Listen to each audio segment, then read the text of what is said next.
மதிக்கு phone பண்ணிகிட்டே இருந்தேம்மா. ஆனால் மதிதாம்மா ஃபோனை எடுக்கவே இல்லைன்னு இங்கே ராமமூர்த்தி வந்துட்டு மலருக்கு ஃபோன் பண்ணுறாங்க. அது ஒன்றும் இல்லைப்பா, மதி வேலையாக இருக்கா அவ்வளவுதான் சொல்லும்போது, சரிம்மா நான் ஃபோன் பண்ணேன்னு சொல்லி கொஞ்சம் லேட்டாக நான் கால் பண்ணேன்னு சொல்லி இங்கே ஃபோன் பண்ண சொல்லுமான்னு சொல்லும்போது, சரிப்பான்னு சொல்லிட்டு இங்கே ஃபோனை வைக்கிறாங்க. யார் அண்ணி அப்படின்னு ரேவதி கேட்க, எங்கள் மதியுடைய அப்பா தான். மதி வேலை விஷயமா பார்த்துட்டு வரேன்னு சொல்லி ஒரு ஆளை முக்கியமாக பார்க்க போகிறேன்னு சொல்லி வெளியே கிளம்பி போனால் இன்னும் வரல. ஃபோனை வேறு வீட்டில் வச்சுட்டு போயிருப்பான்னு நினைக்கிறேன். ஃபோனையும் அட்டன் பண்ணலை அப்படின்னு சொல்லும்போது, அப்படியா நீ? நான் கூட என்னமோ நினச்சிட்டேன். நானும் இங்கே மதிக்கு ஃபோன் பண்ணேன், ஃபோன் வீட்டில் தான் இருக்கு போலன்னு சொல்லிட்டு இருக்கும் போதே எங்கள் ராஜலக்ஷ்மி ராகவன் 2 பேருமே இங்கே மதியை கூப்பிடுறாங்க, மலரை கூப்பிடுறாங்க. மலர் வெளியே வந்ததும், ஆமாம் கிச்சனில் என்ன பண்ணிக்கிட்டு இருக்க, ரேவதி எங்கன்னு சொல்லும்போது, ரேவதி என்னம்மா என்ன விஷயம், என்ன வேணும் உனக்கு அப்படின்னு கேட்குறாங்க. எனக்கெல்லாம் ஒன்றும் வேணாண்டி. ஆமாம் நீ வீட்டுக்கு போகிற விஷயத்தை பற்றி யோசிச்சியா இல்லைன்னு சொல்லும்போது, இந்த வீட்டில் நான் உனக்கு இருக்கிறது கண்ணை உறுத்து தான், இந்த வீட்டில் இருக்கிறது உனக்கு நான் பிடிக்கலையா, இல்லை அக்கம் பக்கத்தில் இருக்கவங்க கேட்குறவத்துக்கு கேள்விக்கு பதில் சொல்லணும்னு நினச்சி பயப்படுறியா, என்னம்மா உன் விஷயம் அப்படின்னு சொல்லும்போது, இல்லைம்மா கல்யாணம் பண்ணி கொடுத்த பிறகு புருஷனோட வந்து தங்குறது வேற, தனியாக வந்து தங்குறது வேற, அப்புறம் ஊரில் இருக்கவங்க எல்லாரும் ஒன்று ஒன்று பேச தான் செய்வாங்க அங்கே ராகவன்னு சொல்கிறாங்க. இதை கேட்டதுக்கு பிறகு ரேவதியும், சரிம்மா நீ பயப்படாத, அப்படிலாம் எதுவும் நடக்காது அப்படின்ற மாதிரி சொல்லிட்டு இருக்கும் போதே மதி வீட்டுக்குள்ளே வராங்க. எங்கே கிளம்பி போன நீ? இப்படி தான் அன்றைக்கி வீட்டை விட்டு கிளம்பி போனப்போ வீட்டில் யார்கிட்டையும் எந்த விஷயத்தையும் சொல்லலை, இப்போவும் உன் பாட்டுக்கு நீ பாட்டுக்கு கிளம்பி போயிட்டே இருந்தா என்ன அர்த்தம் அப்படின்னு அங்கே ராஜலட்சுமி கேட்குறாங்க. வேலை விஷயமா ஒருத்தரை பார்க்க போயிருந்தேன்னு சொல்லும்போது, இப்போ திரும்பவும் நீ வேலைக்கு போய் தான் ஆகணுமா அப்படின்னு கேட்குறாங்க. வேலை இல்லாமலாம் என்னால் வீட்டில் இருக்க முடியாது, நான் வேலைக்கு போய் தான் ஆகணும், அதுவும் அவர்கிட்ட விட்ட சவாலில் 3 மாதத்துக்குள்ளே எனக்கு நான் வேலை வாங்கி காட்டுறேன்னு சொல்லியிருக்கேன், கண்டிப்பாக நான் வேலை வாங்கிடுவேன்னு சொல்கிறாங்க. இதெல்லாம் தேவையா? இப்படி தங்கராஜ் மாப்பிள்ளைக்கிட்ட பகைச்சிக்கிட்டு நீ வேலைக்கு போய் தான் ஆகணுமான்னு சொல்லி கேட்க, அவரை நான் எங்கே பகைச்சிக்கிட்டேன், அவர் தான் என்ன பகைச்சிக்கிட்டு இருக்காரு, அவருக்கு எதுக்கு தேவையில்லாத வேலை, அவர் எதுக்கு தேவையில்லாமல் என் வேலையை கிடக்கணும், கிடைக்காம இருந்திருந்தா நான் என்னுடைய வேலையை தொடர்ந்து பார்த்துருந்துருப்பேன்ல அப்படின்னு அங்கே அழகுமதி சொல்லும்போதும், இவ இப்படி தாங்க வாய்ப்பேச்சு பேசிக்கிட்டே இருப்பா அப்படின்னு சொல்ல, மதி பேசுகிறதுல என்னம்மா தப்பு இருக்குது, மதி கரெக்டாக தான் பேசுகிறான், மதி பேசுகிறதுல எந்த தப்பு இல்லை, தப்பு பண்ணுறது முழுக்க உன் மாப்பிள்ள, ஆனால் நீ கோவப்படுறது இந்த வீட்டு மருமகள் மதிக்கிட்டேயா அப்படின்னாங்க செல்லவும் செய்கிறாங்க ரேவதியும். இதை கேட்டுட்டு அவங்க அம்மாவும் அப்பா அமைதியாக இருக்க, நீ வா மதி உள்ளே போகலாம் அப்படின்னு சொல்லிட்டு மதியை கூட்டிகிட்டு உள்ளே போக, இருங்க என்னங்கங்க 3 பேரும் ஒரே கூட்டாக இருக்காங்க அப்படின்ற மாதிரி பேசிக்கிட்டு இருக்காங்க. என்னமோ ரேவதியை எப்படியாவது சமாதானப்படுத்தி தங்கராஜ் மாப்பிள்ளை கூட வீட்டுக்கு அனுப்பி வைக்கணும்னு இங்கே ராகவன் பேசிக்கிட்டு இருக்காங்க இங்கே ராஜலட்சுமி கிட்ட. அந்த சமயத்தில் வீட்டுக்கு வந்த மதிக்கிட்ட இங்கே ரேவதியும் விஷயத்த சொல்கிறாங்க. உங்கள் அப்பா ஃபோன் பண்ணாங்க அப்படின்னு சொல்லும்போது, ஆமாம் நான் வீட்டில் ஃபோனை மறந்து வச்சுட்டு போயிட்டேன்னு சொல்லிட்டு இருக்காங்க மதியம். அதுக்கப்புறமா தான் அப்பாவுக்கு ஃபோன் பண்ணி எங்கே பேசவும் செய்கிறாங்க. மதி எங்கம்மா போனேன், எனக்கும் உங்ககிட்ட பேசணும்னு தோணுச்சு, ஃபோன் பண்ணா நீ ஃபோனை எடுக்கவே இல்லையேம்மா அப்படின்னு சொல்ல, அப்போ தான் சொல்கிறாங்க, இல்லைப்பா வேலை விஷயமா ஒருத்தரை பார்க்க போயிட்டேன்னு சொல்லும்போது, என்னம்மா சொல்கிற வேலை விஷயமாவா அப்படின்னு கேட்குறாங்க. ஆமாப்பா வேலை போயிடுச்சுல அப்படின்னு சொல்லும்போது, அது தெரியுமா, வேலை போன விஷயத்த தான் நீ முன்னாடியே சொன்னியே, புதுசாக இப்போ வேலை பார்க்க போகிறேன்னு சொன்னியே, வீட்டில் எதுவும் சொல்லலையா, அந்த அதிர்ச்சியில் தான் நான் கேள்வி கேட்டேன்னு சொல்கிறாங்க. இல்லைப்பா என்ன சொன்னாலும் நான் அதுக்காக என் வேலையை விட்டுட்டு வீட்டில் இருக்க முடியாதுல்ல, நான் வேலை பார்க்க போய் தானே ஆகணும் அப்படின்னு சொல்லிட்டு இருக்கும் போதே, திடீர்னு ஏன் தான் அந்த வேலை உன்னை விட்டு போச்சோ எனக்கு இப்போ வரைக்கும் தெரியவே இல்லை, கரஸ்பாண்டண்ட்டை போய் பார்த்து பேசலான்னு கூட நான் இருந்தேம்மான்னு சொல்லும்போது, அவர்கிட்ட போய் பேசி என்ன பார்க்க போகுது, திறமையை மட்டுமே யோசிச்சு அவர் எனக்கு வேலை கொடுத்துருந்தா நான் சந்தோஷப்பட்டிருப்பேன், ஆனால் அவர் இன்னொருத்தவங்க பேச்சை கேட்டு என் வேலையை பறிக்கணும்னு நினச்சிருக்காரு, இனிமேல் அவருக்கு கீழே என்னால் வேலை பார்க்க முடியாதுன்னு சொல்கிறாங்க. என்னம்மா மதி என்ன பேசிக்கிட்டு இருக்கேன்னு அங்கே ராகவன் கேட்குறாங்க, ராமமூர்த்தி கேட்குறாங்க. அப்போ தான் வந்துட்டு இங்கே மதி வந்துட்டு சொல்கிறாங்க, ஆமாப்பா இது எல்லாமே நீங்கள் சார்னு சொல்லிட்டு இருப்பீங்களே அந்த தங்கராஜ் பண்ண வேலை தான், அவர் எதுக்குமா இதெல்லாம் பண்ணாருன்னு அதிர்ச்சியோட எங்கள் ராமமூர்த்தி கேட்குறாங்க. அதானேப்பா எனக்கும் தெரியல, தேவையில்லாமல் அவர் என்னுடைய விஷயத்தில் தலையிட்டு எவ்வளோ பெரிய விஷயத்த பண்ணியிருக்கார் தெரியுமா, என்னால் இப்போ வரைக்கும் அதை ஏற்றுக்கவே முடியலைன்னு தெரியலப்பா அப்படின்னு சொல்லிட்டு, நான் 3 மாதத்தில் அவர்கிட்ட சவால் விட்ட மாதிரி வேலையை திரும்ப வாங்கி ஆகணும் அப்படின்ற ஒரு முடிவில் தான்ப்பா நான் இருக்கேன்னு இங்கே சொல்கிறாங்க. அழகுமதி சொன்னதை கேட்ட உடனே ராமமூர்த்தியும், சரிம்மா நீ இவ்வளோ தூரம் சொல்லிட்டேன், நீ திரும்பவும் வேலைக்கு போகிறதுக்கு அப்பாவால் முடிஞ்ச ஏதாவது நான் முயற்சி பண்ணுறேன், நிச்சயமாக உனக்கு வேலை கிடைக்கும், நானும் எனக்கு தெரிஞ்ச இடங்களை உனக்காக வேலைக்கு பேசி பார்க்குறேன்னு சொல்கிறாங்க எங்கள் ராமமூர்த்தியும். ராமமூர்த்தி ஃபோன் பேசி வச்சதுக்கு பிறகு காஞ்சனா ராமமூர்த்தியோட விஷயத்தை கேட்க, விஷயத்த சொன்னதுமே காஞ்சனாவும், எதுக்குங்க தேவையில்லாத வேலை அவருக்கு அப்படின்னு சொல்லிட்டு ரொம்ப கோவப்படுறாங்க. மதி கோவப்படுறதுலையும் தப்பே இல்லை. அந்த வீட்டில் இருக்கவங்களை எப்படியெல்லாம் அடக்கணுமோ அப்படி அடக்கி தானேங்க ஆகணும் அப்படின்னாங்க காஞ்சனாவும் சொல்ல. என் பொண்ணு அதுக்காக தான் கல்யாணம் பண்ணி கொடுத்துருக்கேனா? அந்த வீட்டில் தப்பு பண்ணால் தட்டி கேட்கறதுக்காக தான் நான் கல்யாணம் பண்ணி கொடுத்துருக்கேனா? இல்லை அந்த வீட்டை விட்டு நியாயமாக நேர்மையாக நடந்துக்கிட்டா வீட்டை விட்டு அவங்க வெளியே அனுப்பி தான் ஆகணுமா? இங்கே பார், ஒரு அளவுக்கு மேலே என்னால் பொறுமையாக இருக்க முடியாது. நானும் ஏதோ ஒரு காரணத்துக்காக என் பொண்ணை இப்படி அவசரப்பட்டு கல்யாணம் பண்ணி கொடுத்துருக்கவும் கூடாது. ஆசையை வளர்த்த பொண்ணை இப்படி நம்மளுடைய சுயநலத்துக்காக கட்டி கொடுத்தது ரொம்ப பெரிய தப்பு காஞ்சனா. பெரிய தப்பை நம்ம பண்ணிட்டோம். ஆனால் அதை திருத்த முடியுமான்னு கேட்டால் எனக்கு தெரியல. ஆனால் என் பொண்ணு வாழ்க்கையை சந்தோஷமாக என்னால் மாற்ற முடியுன்ற நம்பிக்கை எனக்குள்ளே இருக்குன்னு சொல்கிறாங்க ராமமூர்த்தி. என்னங்க பேசிக்கிட்டே இருக்க, நீங்கள் இப்படி கிளம்பி நிற்கிறீங்க, எங்கே போகிறீங்க அப்படின்னு சொல்லி கேட்க, நான் போய் தங்கராஜ் சாரை பார்த்துட்டு வரேன்னு சொல்லும்போது, அவரை போய் பார்க்குறீங்களா, இப்போ எதுக்குங்கன்னு சொல்லி கேட்க, ஆமாண்டி நான் போய் பார்த்துட்டு வரேன்னு சொல்லிட்டு காஞ்சனாவிட்ட சொல்லிட்டு ராமமூர்த்தி என்ன பண்ணுறாங்க, அங்கே தங்கராஜை பார்க்கணும் அப்படின்றதுக்காக நேரம் அவங்க வீட்டுக்கு கிளம்பி போகிறாங்க. அந்த நேரத்தில் இதுக்கெல்லாம் பயந்து போன காஞ்சனா உடனே எங்கள் மதிக்கு ஃபோன் பண்ணால் மதி வந்துட்டு ஃபோன் அட்டன் பண்ணலை, கிச்சனுக்கு போயிடுவாங்க. அந்த சமயத்தில் டியூட்டி முடிஞ்சு வந்தால் இங்கே சுரேஷ் தான் வந்துட்டு அழகுமதியுடைய ஃபோனை எடுப்பாங்க. ஃபோன் அடிச்சுட்டே இருக்கு, ஃபோனை எடுக்காமல் எங்கே போனா அப்படின்னு சொல்லிட்டு இங்கே அட்டன் பண்ணிவிடுவாங்க. ஹலோ அப்படின்னு சொல்லும்போது, ஹலோ நான் அழகுமதி அம்மா பேசுகிறேன் அப்படின்னு சொல்லும்போது, சொல்லுங்கள் நான் சுரேஷ் தான் பேசுகிறேன், அழகுமதிகிட்ட கொண்டு கொடுக்குவான்னு சொல்லும்போது, அழகுமதி இப்போ எங்கே இருக்கிறாங்கன்னு கேட்குறாங்க. அவங்க கிச்சனில் இருக்கான்னு சொன்னதுக்கு பிறகு, மாப்பிள்ளை இப்போ தங்கராஜ் சாரை பார்க்குறதுக்காக தான் இங்கே இவர் கிளம்பி போயிருக்காரு, எனக்கு ரொம்ப பயமாக இருக்கு மாப்பிள்ளை அப்படின்னு சொல்லிட்டு இருக்காங்க. மதிக்கிட்ட இந்த விஷயத்த சொல்லிடுங்கன்னு சொல்லிட்டு ஃபோனை வைக்க, மதிக்கிட்டேயா ஏற்கனவே தங்கராஜ் மாமா வீடு வரைக்கும் போயிட்டு பிரச்சனை பண்ணிட்டு வந்திருக்கான். இப்போ சொன்னால் இங்கே இவன் திரும்ப கிளம்பி போயிடுவான், வேணாம் நம்மளே போகணும்னு சொல்லிட்டு சுரேஷ் என்ன பண்ணுறாங்க, வீட்லேருந்து கிளம்புறாங்க. டேய் சுரேஷ் இப்போ தானடா வந்தேன்னா அவங்க அம்மா கேட்க, இல்லைம்மா ஒரு முக்கியமான வேலை விஷயமா நான் போய் பார்த்துட்டு வந்துடுறேன்னு சொல்லிட்டு அவசரமாக சுரேஷ் வீட்லேருந்து கிளம்புறாங்க. இங்கேருந்து கிளம்புன சுரேஷ் நேராக அங்கே மாமா வீட்டுக்கு தான் போகவும் செய்கிறாங்க. அதுக்கடையில் இங்கேருந்து போனேன் எங்கள் ராமமூர்த்தி, சார் நீங்கள் பண்ணது ரொம்ப தப்பு இல்லையா சார், இப்படி என் பொண்ணோட வாழ்க்கையை எதுக்கு சார் நீங்கள் கெடுத்தீங்க, அன்னைக்கு நைட்டோட நைட்டாக வந்து எங்களை மிரட்டி என் பொண்ணை உங்கள் மாப்பிள்ளை சுரேஷ்க்கு வந்துட்டு கல்யாணம் பண்ணி வைக்கணும்னு சொல்லி கேட்டீங்க. நானும் சரின்னு சொல்லி ஓகே சொல்லி என் பொண்ணுக்கும் அவளுக்கு பிடிக்காத கல்யாணம், விருப்பம் இல்லாத கல்யாணம், இந்த கல்யாணத்தை நானும் பண்ணி வைக்கவும் செஞ்சேன். ஆனால் கல்யாணத்துக்கு அப்புறம் ஒவ்வொரு நாளும் அந்த வீட்டில் இந்த பிரச்சனைகள் மட்டும்தான் என் காதுக்கு வந்துக்கிட்டே இருக்கு. அவள் சந்தோஷமாக அந்த வீட்டில் இல்லைன்றது எனக்கு தெரியுது. இப்போ என்னடானா நீங்களும் இப்போ அழகுமதியுடைய வேலையை வந்துட்டு வேணாம் அவள் வீட்டிலே இருக்கட்டும்னு சொல்லி எதுக்கு சார் இதெல்லாம் பண்ணீங்கன்னு சொல்ல, இங்கே பாருங்கள் ராமமூர்த்தி, எனக்கும் ஒன்று உங்கள் பொண்ணோட வேலையை வாங்கணும்லாம் எந்த ஆசையும் இல்லை. ஆனால் உங்கள் பொண்ணு ஓவராக வாய் பேசுகிறதுக்கு அந்த வேலை தான் காரணமோன்னு எனக்குள்ளே தோணுச்சு. அந்த வீட்டில் மாமியாருக்கு மாமனாருக்கு அப்புறம் கட்டின புருஷனுக்கு அடங்கி இருக்கன்னா ஒரு பொண்ணு வீட்டில் இருந்தால் தானே அதெல்லாம் பண்ண முடியும். அதுக்காக தான் நான் இதெல்லாம் செஞ்சேன். இது எல்லாமே உங்கள் பொண்ணோட நல்லதுக்கு தான் ராமமூர்த்தி. அது உங்கள் பொண்ணுக்கு புரியலை. அந்த பொண்ணு இப்போ வீடு தேடி வந்து என்னை ரொம்ப அசிங்கப்படுத்திட்டு போயிட்டான்.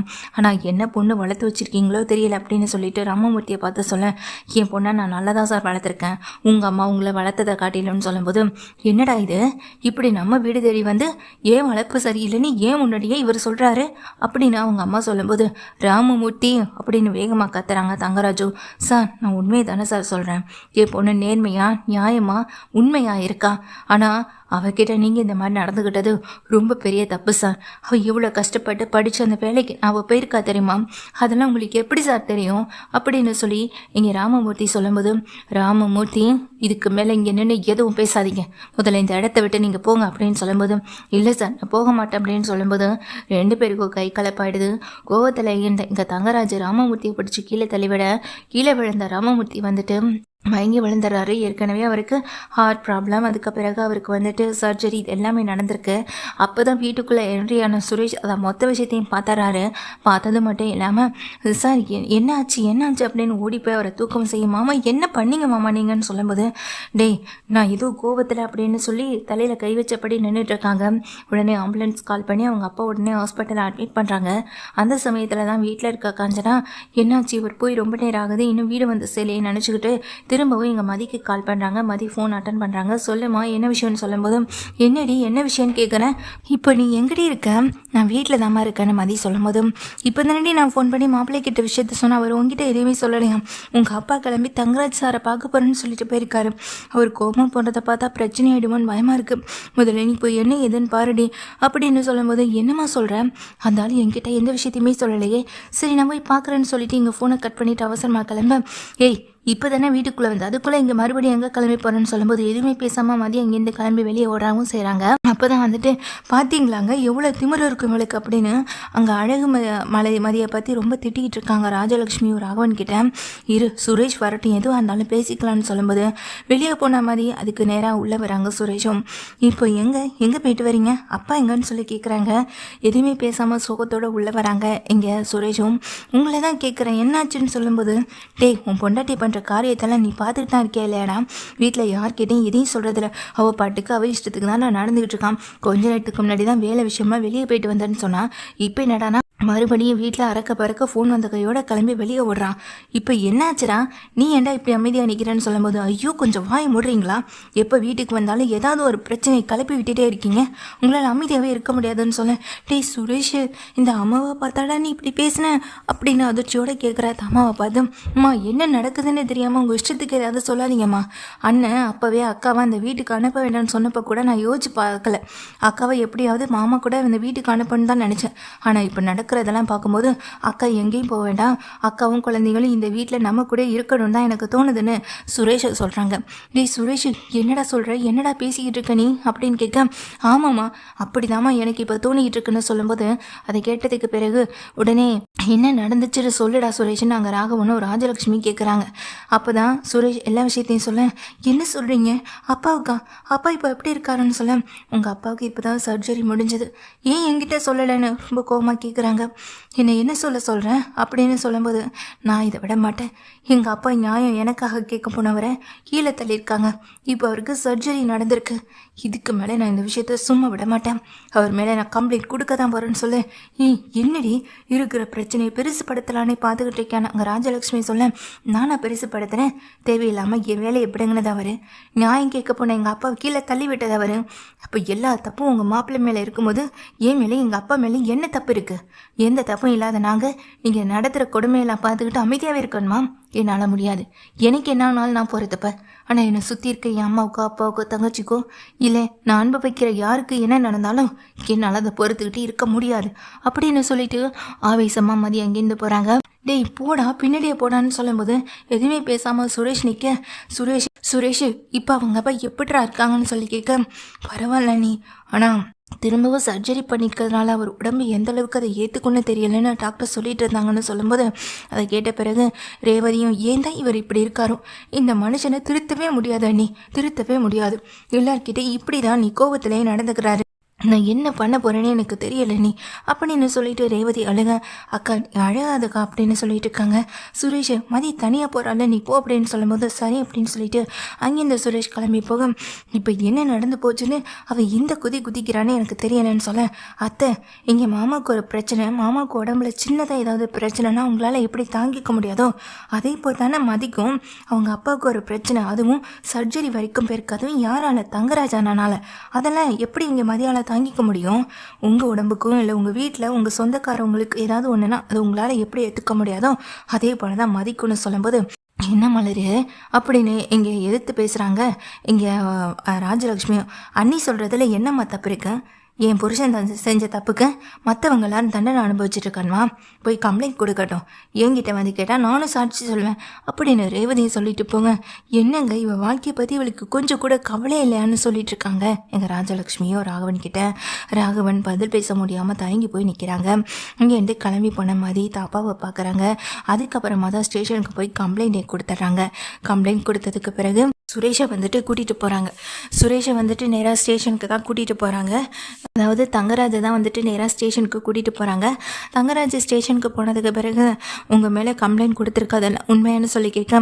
சார் நான் எந்த தப்பும் பண்ணலை, இப்போவே எனக்கு ஜாமீனில் வெளியே போகிறதுக்கு கூட வக்கீலோட தான் வந்திருக்கேன்னு சொல்லும்போது என்ன இப்போ உங்கள் மேலே எந்த தப்பும் இல்லை நீங்கள் நினைக்கிறீங்களான்னு சொல்லிட்டு இன்ஸ்பெக்டர் கேட்குறாங்க. சுரேஷ் முதல்ல இவரை செல்லில் ஆடன்னு சொல்லும்போது சுரேஷ் அவன் என்னோட மச்சான், இந்த வேலை கிடைச்சது என்னால் தான், அடுத்தது அவனுக்கு இன்ஸ்பெக்டர் வேலை கூட நான் தான் ஏற்பாடு பண்ணிட்டு இருக்கேன். சுரேஷ் என்ன நடந்துச்சுன்னு உனக்கு தெரியும்ல, அவங்க அப்பா போட்ட ட்ராமாலாம் நீ நம்பி ஏமாந்துடாதாடான்னு சொல்லும்போது மாமா என்ன இருந்தாலும் இங்கே வயசில் பெரியவரை கீழே பிடிச்சு தள்ளிவிட்டது ரொம்ப பெரிய தப்பு தான் மாமா, அதனால் அவருக்கு இப்போ இக்கட்டான சூழ்நிலையிலேருந்து பிரச்சனையிலேருந்து இங்கே மாட்டி வந்திருக்காரு அப்படின்னு சொல்லும்போது, இங்கே பாருங்கள், இன்ஸ்பெக்டர் ஒன்றே சொல்கிறாங்க தங்கராஜை பார்த்து, உங்களுக்கு சாட்சியாக உங்களுக்கு எதிராகவே இங்கே உங்கள் மருமக, அதாவது உங்கள் மச்சான் இங்கே சுரேஷ் இருக்கார். அப்படி இருக்கும்போது இந்த கேஸ்லேருந்து நீங்கள் வெளியே வரவே முடியாது, பிடிச்சி செல்லை போடுங்கன்னு சொல்லும்போது சுரேஷை கைது பண்ணி இங்கே செல்லை போட்டுறாங்க. சுரேஷ் இப்படியெல்லாம் பண்ணுவான்னு எதிர்பார்க்காத தங்கராஜ் அதிர்ச்சியோடு நிற்கிறாங்க. இன்ஸ்பெக்டர் இங்கே சுரேஷை பார்த்து சொல்கிறாங்க, உங்கள் ஃபேமிலி பிரச்சனை தீர்க்க முடியாத பிரச்சனையாக இருக்குது. இப்போ தான் உங்கள் ஒய்ஃபோட பிரச்சனை முடிஞ்சது, இப்போ உங்கள் மாமனாருக்கும் உங்கள் மாமாவுக்கும் பிரச்சனை. இதெல்லாம் என்ன சொல்கிறதுனே தெரியலையே அப்படின்னு இன்ஸ்பெக்டர் சொல்கிறாங்க. இங்கே பாருங்கள் சுரேஷ், உங்களுடைய இந்த பொசிஷன் இதுக்கு மேலே மாறாமல் இருக்கணும், நீங்கள் திரும்ப சஸ்பெண்ட் ஆகாமல் இருக்கணும்னா பிரச்சனைகளை சில விதங்களை நீங்கள் கையாண்டு தான் ஆகணும். தங்கராஜ் எப்படிப்பட்டவன்னு எல்லாருக்குமே தெரியும். வெளியில் பல இடங்களில் ரவுடிசம் பண்ணிக்கிட்டு இருக்காலும் கூட. அப்படிப்பட்ட ஒருத்தர் இன்றைக்கி இந்த கேஸில் இங்கே சிக்கியிருக்காரு, அதுவும் உங்கள் ஒய்ஃபால். இந்த பிரச்சனை இதோடு நிற்காது, இது கோர்ட்டு கேஸுன்னு போக தான் போகுது. உங்கள் மச்சான் மேலே, அதாவது உங்கள் மாமா மேலே நான் எஃப்ஐஆர் போட்ட தான் போகிறேன்னு சொல்லும்போது அதை கேட்டு தங்கராஜுக்கு பயங்கர அதிர்ச்சி, கோபம் எல்லாமே இருக்க தான் செய்து அந்த கம்பிக்குள்ளே உள்ள நின்றுக்கிட்டு கம்பிக்குள்ளே உள்ள நின்று அதிர்ச்சியோட பார்க்குறாங்க. சுரேஷே இங்கே தனக்கு எதிராகவும் சாட்சியாகவும் மாறுவான்னு கொஞ்சம் கூட எதிர்பார்க்கவே இல்லை இங்கே தங்கராஜும். இங்கே அதாவது சுரேஷோடைய சாட்சி தான் முக்கிய ஆதாரமாகவும் இந்த கேஸில் பார்க்கப்படுது. ஏன்னா தங்கராஜ் அவங்க அப்பாவை கீழே பிடிச்சி தள்ளிவிடும்போது அதை பார்த்தது வந்துட்டு இங்கே சுரேஷ் தான். அப்படி சுரேஷ் பார்த்ததுனால என்னவோ இந்த கேஸில் முக்கிய ஆதாரமாக அதுதான் பார்க்கப்படுது. அதனால் இங்கே தப்பிக்கிறதுக்கு வாய்ப்பே இல்லை தங்கராஜும். அதே நேரத்தில் மதிக்கு சப்போர்ட்டாகவும் மதி குடும்பத்துக்கு சப்போர்ட்டாகவும் நினச்சி நின்னதுனால மதி வந்துட்டு சுரேஷ்க்கு நன்றி சொல்லவும் செய்கிறாங்க. இதோட நிற்கவும்ல இங்கே இழந்த வேலை வந்துட்டு திரும்பவும் போலீஸ் இன்ஸ்பெக்டர் மூலமாக உங்களுக்கு மதிக்கு வந்துட்டு கிடைக்கவும் செய்தேன். ஆனால் என் பொண்ணோட வாழ்க்கை என்னாக போதோன்னு தெரியாத ஒரு இதில் நிற்கும்போது அங்கே இருக்க ரேவதி மதியோடைய கையை பிடிச்சி ஒரு கூண்டுக்குள்ளே அடைச்சிருந்த கிளியை வெளியே கொண்டு வந்த மாதிரி தான் நீ என் கண்ணுக்கு தெரியுற. அந்த இடத்த விட்டு நான் வெளியே வந்துட்டேன், ரொம்ப சந்தோஷமாக இருக்கு. அதே நேரத்தில் ஒரு சின்ன பிரச்சனை, அது உன்னால் வந்தது. உன்னால் நான் வெளியே வந்து நினைக்கும் போது எனக்கு இன்னும் ரொம்ப சந்தோஷமாகவும் இருக்குது. திரும்ப அந்த வீட்டுக்கு போக மாட்டேன், நான் நினச்ச மாதிரி என் வாழ்க்கையை வாழுவேன் நினைக்கும் போது இன்னும் அளவுக்கு அதிகமான சந்தோஷமாக இருக்கும். என்னை நினச்சி என் அம்மா அப்பா கவலைப்படலாம், ஆனால் என் பசங்களை நினச்சி என்ன நினச்சி நான் இன்றைக்கி ரொம்ப சந்தோஷப்படுறேன். வாழ்க்கையிலே ரொம்ப சந்தோஷமாக இருக்க மாதிரி என்னை கட்டிப்பிடிச்சாலுங்க அது அவங்க அம்மாவுக்கு அப்பாவுக்கு செருப்படியாக இருக்குது. ஏன்னா பிடிக்காத ஒரு கல்யாணத்தை பண்ணி கொடுத்து ஃபோர்ஸ் பண்ணி தான் பொண்ணை வாழ வச்சதாங்க.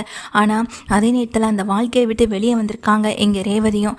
இதெல்லாம் பார்த்து அவங்க அம்மாவும் அப்பாவும் தலை குனிஞ்சு தான் நிற்க செய்கிறாங்க.